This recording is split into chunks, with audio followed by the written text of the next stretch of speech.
High courts میں ججز کی تعیناتی کا معاملہ حل ہو گیا۔ صدر مملکت آصف علی زرداری نے ججز تقرری سے متعلق تمام سمریوں پر دستخط کر دیے۔ سپریم کورٹ کے ججز کی تنخواہوں، الاؤنسز اور پینشن کو وفاقی آئینی عدالت کے مساوی کرنے کی سمری پر بھی دستخط ہو گئے۔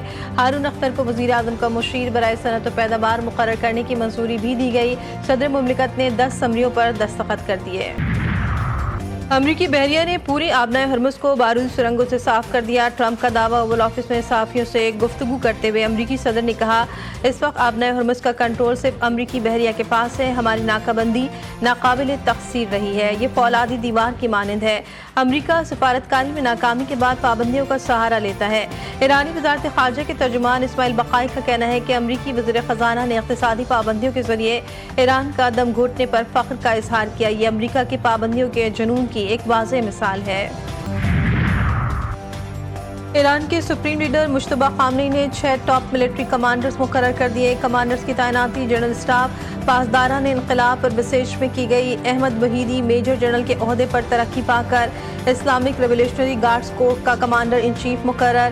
مصطفیٰ عزدی ان کے نائب ہوں گے۔ ریئر ایڈمرل علی عظیمائی IRGC نیوی کا کمانڈر مقرر۔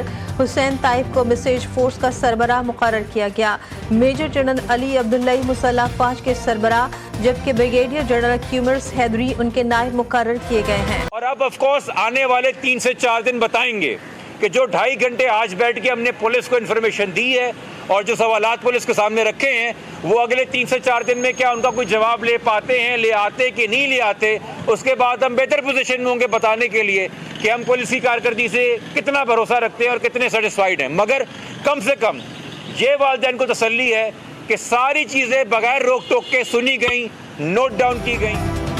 سندھ حکومت سے کسی بہتری کی کوئی امید نہیں۔ میر رضا قتل کیس میں حقائق سامنے لانے والوں کو نشانہ بنایا جا رہا ہے۔ گزشتہ 11 روز میں جس سرکاری افسر نے اپنا کام کیا، تنقید اسی پر ہو رہی ہے۔ ڈاکٹر سمیہ کو تنقید کا نشانہ بنانا ناانصافی ہے۔ مقتول میر رضا علی کے وکیل جبران ناصر نے کراچی میں میڈیا سے بات کرتے ہوئے کہا، میڈیکل بورڈ عدالت کے حکم پر قائم کیا گیا۔ چند افراد نے جلد بازی میں کیس کو خودکشی قرار دینے کی کوشش کی۔ ہمیں انتظار ہے نئی تحقیقاتی ٹیم کیا نتائج سامنے لاتی ہے۔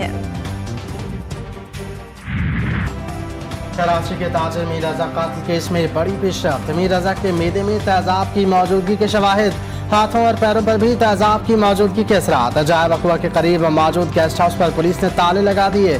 گیسٹ ہاؤس میں کام کرنے والے 6 افراد زیر حراست۔ کیس سے متعلق اب تک 21 افراد کو حراست میں لیا گیا۔ زیر حراست افراد میں میر رضا کے دوست، بزنس پارٹنرز بھی شامل۔ زیر حراست افراد کے بیانات بھی ریکارڈ کیے گئے۔ میر رضا قتل کیس میں بنائی گئی نئی تحقیقاتی کمیٹی کی پہلی طویل بیٹھک اجلاس 5 گھنٹے سے زائد وقت تک جاری رہا۔ کیس کے شواہد اور تفتیشی نکات نئی ٹیم کو منتقل۔ مقتول میر رضا کے والدین کے بیانات بھی قلم بند۔ SHO فیروز آباد عدیل افضال کو بھی طلب کیا گیا۔ کیس سے متعلق مختلف تفتیشی افسران کے بیانات ریکارڈ کیے گئے۔ پرانی تحقیقاتی کمیٹی کے سربراہ SSP سمیع اللہ سومرو کی نئی ٹیم کو بریفنگ۔ SSP ایسٹ زبیر نذیر شیخ نے بھی تفتیش میں پیش رفت اور شواہد سے آگاہ کیا۔ نئی تحقیقاتی ٹیم کیس کا ہر پہلو کا سرنو جائزہ لے رہی ہے۔ شواہد کی بنیاد پر تحقیقات کا دائرہ وسیع کیا جائے گا۔